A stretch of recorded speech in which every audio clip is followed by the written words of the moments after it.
Bien le bonjour les anxieuse et aujourd'hui on se retrouve pour le Paradox Flashpoints, l'animé réalisé en 2013 par Jay Oliva qui est bien évidemment l'adaptation du comics du même nom scénarisé par Geoff Johns, dessiné par Andy Kubert et sorti en 2011. Un comics one-shot entre guillemets dont le principal intérêt était de faire la transition entre l'univers classique d'ici et l'univers des New 52 qui est un univers reboot destiné aux nouveaux venus, aux nouveaux lecteurs. Et donc Flashpoint c'était un récit voilà, qui devait faire la passerelle en fait entre ces deux continuités.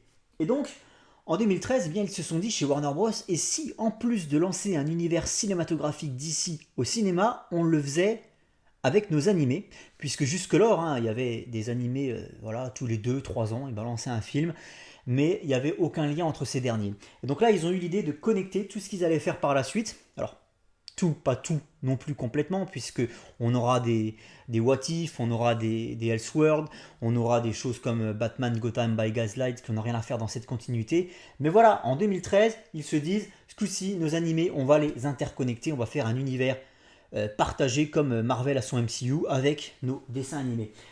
Et donc ils vont commencer par Flashpoint. Voilà, comme dans les comics, on a commencé les New 52 par Flashpoint, et bien ils vont commencer en 2013. Jay Oliva à la réal. Alors Jay Oliva, il est connu pour les 2 parties de Dark Knight Returns, l'excellent animé qui fait probablement partie de mes, enfin qui est probablement mon animé préféré d'ici à ce jour. Il a également bossé sur Green Lantern Emerald Knight. Pour le coup, c'est le meilleur animé Green Lantern qui existe. Donc le mec avait quand même, voilà, fait ses preuves. On retrouve Frédéric Widman à la composition. Alors là, on a un compositeur un peu timide, voilà, sans réel coup d'éclat. Il a bossé, alors on le retrouvera plus tard, puisque j'ai prévu de parler des 15 dessins animés de cette continuité New 52 avec laquelle commence Flashpoint. J'ai prévu d'en parler. J'ai déjà parlé de Wonder Woman Bloodlines et de Batman Hush qui se situent dans cette continuité. Et donc on va parler des 13 autres, il n'y a aucun problème. Et donc Frédéric Widman, c'est un compositeur qu'on va retrouver de manière assez régulière, notamment sur la trilogie Damian Wayne, dont on finira par parler. Bref, recentrons-nous. Donc Frédéric Widman, ça manque un petit peu d'éclat, quoi. Ses compositions, c'est plus de l'orchestration, comme ça, d'accompagnement. C'est assez plat, ça manque de thème épique, ça manque de musicalité qu'on retient. Enfin voilà, c'est le problème que j'ai avec ce compositeur. Bref, quoi qu'il arrive, Flashpoint Paradox. Euh, alors il y a beaucoup de défauts qu'on retrouve sur tous les animés d'ici et qu'on va retrouver d'autant plus sur tout ce qui va suivre, les 13 animés New 52 qui vont suivre. Et c'est un gros problème. Alors, je vais en parler dans cette vidéo et après j'arrêterai d'en parler en fait. À chaque fois que je vous présenterai un animé d'ici, j'arrêterai d'énumérer les défauts parce que c'est toujours les mêmes qui ressortent. C'est l'animation minimaliste, voilà, extrêmement raide. Euh, on se contente juste d'animer les lèvres des personnages et un ou deux bras, un ou deux membres par-ci par-là, mais voilà, on a plus à faire une succession de plans fixes, très lents dans le peu de choses qu'on va animer. Voilà, c'est raide, c'est compliqué l'animation chez chez DC Warner Bros. C'est très très compliqué. Et puis on a également ce problème de direction artistique avec des décors épurés, extrêmement vides. Il n'y a jamais rien en fait. C'est des décors vides, voilà, ça manque de viscéralité. C'est trop propre, trop clean, trop lisse, ça manque de détails, ça manque de PNJ pour animer tout ça. Quand je dis PNJ, je parle bien évidemment des citoyens lambda. C'est le problème qu'on a dans les animés, c'est qu'on n'a pas de citoyens lambda, on n'a pas de civils. Et de ce fait, eh bien, on ressent un petit peu moins le dramatique de certaines situations, on ressent moins les enjeux. C'est le problème. Voilà. Pour moi, le civil, le PNJ, c'est un bon témoin de la dangerosité des méchants ou de la menace en fait. Et si tu m'enlèves ce témoin-là, et ben du coup je reçois moins la dangerosité du méchant. Voilà, donc c'est un problème qu'on a dans tous les animés d'ici. Flashpoint Paradox ne fait pas exception à la règle. Qu'est-ce que je pourrais dire de plus voilà, sur... Alors on retrouve ici ces gros problèmes de car design avec des personnages qui ont des têtes minuscules, pas alors des épaules énormes. Aquaman, là c'est une catastrophe. Barry Allen aussi est pas mal dans son genre, dans cet animé. Bref, on a des gros soucis de cara design, puis une fois de plus du cara design très feignant. Voilà. C'est-à-dire que pour faire le costume d'Aquaman, on fait un aplat de couleur orange, terminé, au revoir. Voilà, c'est validé. Donc on va vraiment au plus simple, on va vraiment au plus rapide, on ressent le manque de budget, on ressent le côté aussi un peu industriel de la chose, où on prend pas le temps d'étoffer un peu tout ça, voilà, on produit des dessins animés à la chaîne et on balance ça, enfin c'est un peu le problème que j'ai avec tout ça. Quoi qu'il arrive, Flashpoint Paradox, ça reste un excellent dessin animé que je vous conseille. Donc voilà, après avoir énuméré les points négatifs, on va parler des choses qui sont plaisantes dans cet animé. Alors déjà, c'est le scénario hein, qui est très très intéressant dans Flashpoint Paradox. Alors, il reprend les grandes lignes de ce qu'on a dans le comics publié chez Urban, hein. Mais en plus, il vient l'étoffer de deux choses qui sont assez sympathiques et que vous ne retrouvez pas forcément dans le tome chez Urban. C'est-à-dire l'explication de la guerre entre les Atlantes et les Amazones, et qui là pour le coup devient visuel. On a une vraie scène pour t'expliquer tout ça, ce qu'on n'a pas forcément dans le bouquin, et puis un visuel sur le Joker de cet univers. Alors pour résumer le scénario de Flashpoint Paradox, c'est pas compliqué, enfin, ou si peut-être en fait. Barry Allen qui se réveille dans un monde qui lui semble familier, hein, voilà, comme s'il sortait d'une sieste sur son lieu de travail. Et puis en fait, très vite, il va se rendre compte qu'il y a plein de choses qui vont pas dans cet univers. Déjà, il va retrouver sa mère, qui est censée être morte il y a 30 ans en arrière. Donc là, il va se dire what the fuck. Sa mère est encore en vie, tout a l'air de bien se passer. Il va se rendre compte très vite que le principal super-héros de cet univers, le plus grand, le plus célèbre, le plus majestueux, eh bien c'est Cyborg et non pas Superman. D'ailleurs, Superman ne semble pas du tout exister ici. Donc c'est Cyborg qui a pris sa relève, enfin qui a pris sa place clairement. D'ailleurs, Cyborg qui semble littéralement travailler pour le gouvernement américain. On a un Batman dans cet univers, mais il s'agit de Thomas Wayne. Il faut savoir que ce ne sont pas les parents Wayne qui sont morts dans Crime Alley le soir du crime, c'est Bruce Wayne. Voilà, c'est Bruce Wayne, le jeune Bruce Wayne de 9 ans, qui est mort sous les balles de Joe Chill. Et donc, de ce fait, eh bien, c'est son père qui a sombré dans une haine vengeresse extrêmement violente. Et donc qui est devenu Batman. Quant à sa mère, à Bruce Wayne, eh bien Martha, eh bien elle a sombré dans la folie et elle est devenue le Joker de cet univers. Voilà. Et tout ça on le voit dans cet animé et on ne le voit pas forcément dans le bouquin. Donc il y a quand même une réelle plus-value à regarder cet animé en plus d'avoir lu le bouquin parce que forcément on y perd quand même au change. C'est-à-dire que le livre est quand même plus étoffé, il y a plus de personnages. Voilà, puis c'est les dessins d'Andy Kubert, donc forcément on y gagne au change, hein. Là, quand on arrive sur l'animé, tu as une version un peu appauvrie, épurée, comme j'expliquais. Enfin voilà. Mais il y a quand même une plus-value, ce que tu n'as pas forcément dans tous les animés d'ici qui adaptent directement un bouquin. Donc ça, c'est plutôt cool.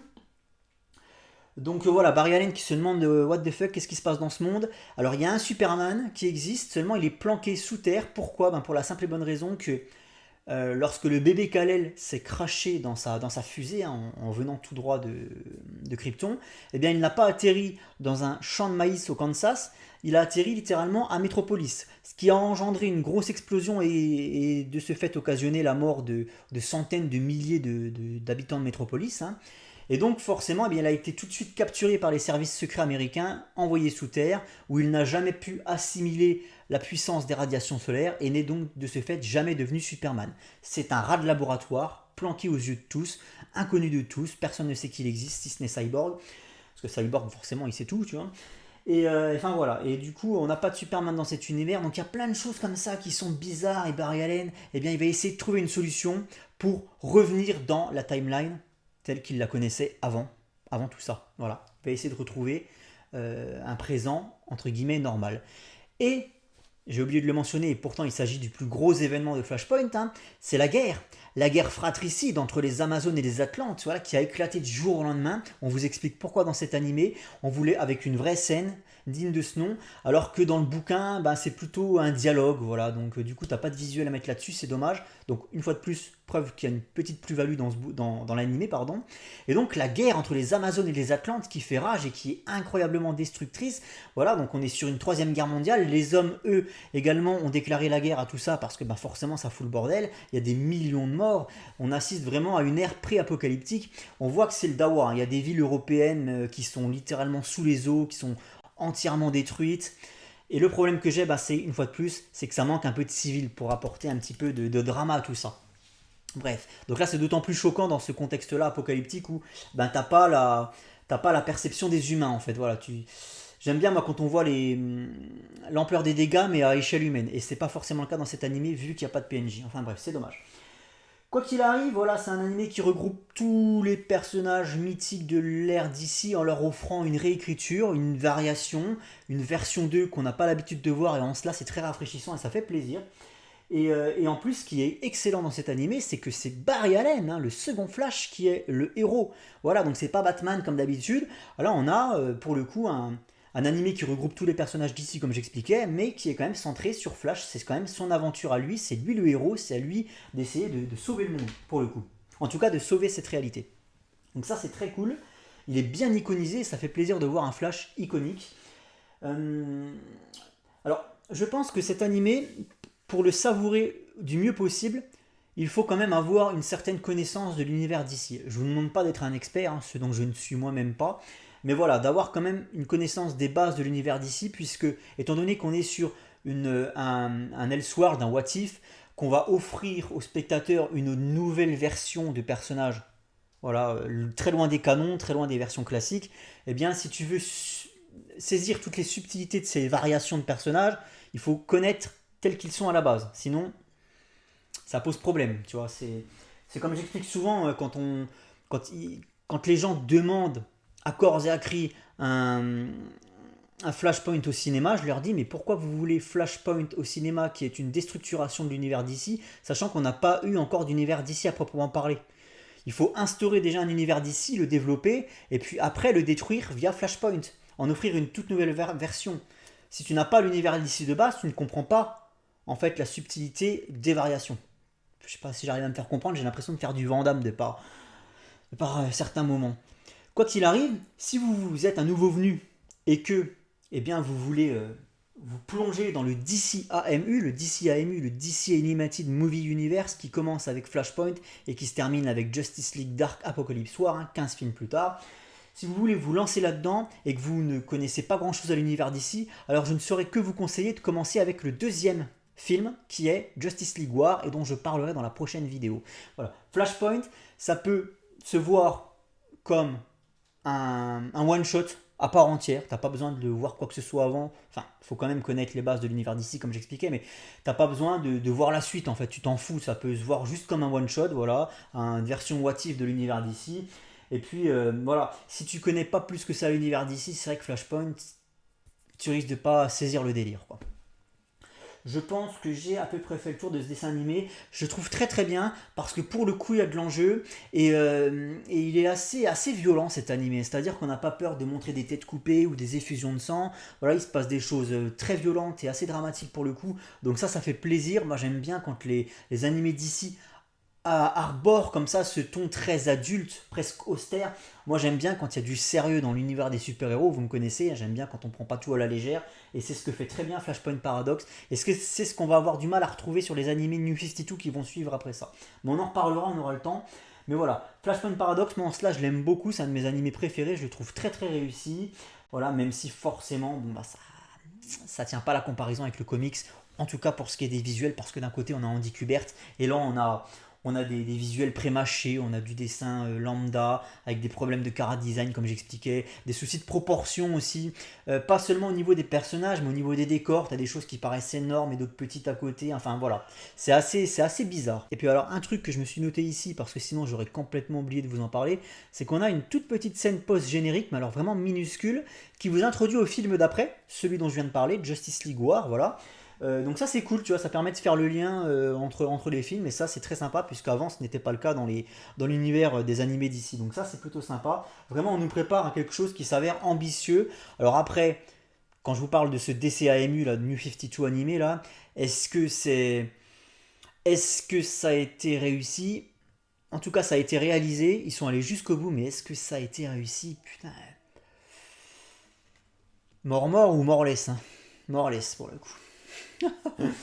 Donc voilà, bah, écoutez, je pense avoir fait le tour concernant Justice League de Flashpoint Paradox. Alors bien évidemment, en parlant de Flashpoint, hein, voilà, je tiens à rappeler qu'il y a beaucoup de gens sur ma chaîne qui ne qui découvrent l'univers d'ici en fait, voilà, qui n'en connaissent pas plus que ça. Et donc forcément Flashpoint, ça parlera aux initiés, ça parlera à la majeure partie d'entre vous, à 95% d'entre vous, aux experts de l'univers d'ici, aux lecteurs aguerris. Mais voilà, quand je vous explique ce qu'est Flashpoint, je vous prends pas pour des cons, hein. Je parle seulement aux gens qui viennent d'arriver dans le monde des comics et voilà, et qui voudraient se renseigner. Cette chaîne s'adresse principalement à ces gens-là aussi, il faut le savoir. Donc voilà, Justice League, Flashpoint, Paradox, l'animé, est-ce que je le conseille? Ben écoutez, oui, c'est très très cool. Ça, on passe un bon moment. Il y a une superbe scène de Flash à la fin qui a d'ailleurs été reprise par Zack Snyder dans son Justice League Snyder Cut. Donc ça, c'est très sympa. Et puis enfin, Aquaman est mis en avant. Alors c'est pas le Aquaman qu'on connaît, hein, mais au moins on a Aquaman qui est quand même mis en avant d'une certaine manière. Ça fait plaisir quand on est fan d'Aquaman comme moi, bordel de merde. Et puis voilà, c'est très sympa. Merci à vous tous d'avoir suivi cette vidéo et puis comme je vous expliquais, on va essayer de tous les passer en revue, les petits animés New 52. Voilà, et c'est à partir de là que ça va commencer à être très douloureux pour moi de faire ces vidéos parce que c'est à partir de là où pour moi, le monde des animés d'ici a commencé à chuter drastiquement. Ciao les amis.